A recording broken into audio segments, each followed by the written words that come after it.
Ramai beredar rekaman di media sosial yang memperlihatkan tank T-72B3M Rusia membongkar benteng dan peralatan tempur pasukan Ukraina di hutan Kremenskoye. Rekamannya beredar di Telegram pada Rabu 15 Maret 2023. Dalam keterangan unggahan disebutkan tank Rusia meluncurkan rentetan serangan mematikan ke posisi pasukan Ukraina yang dibentengi di arah hutan.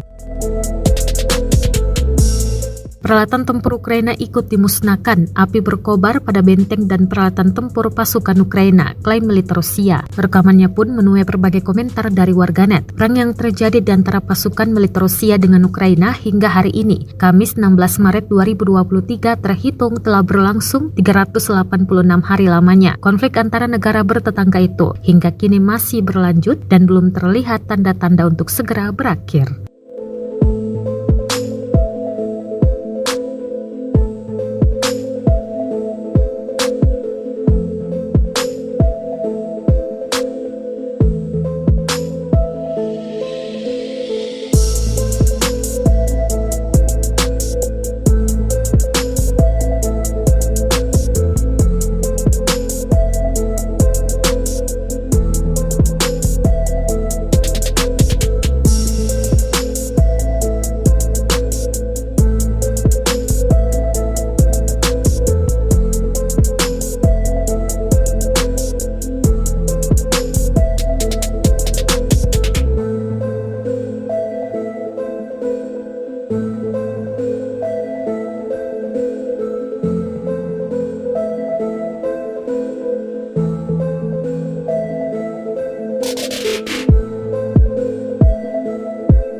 Terima kasih sudah nonton.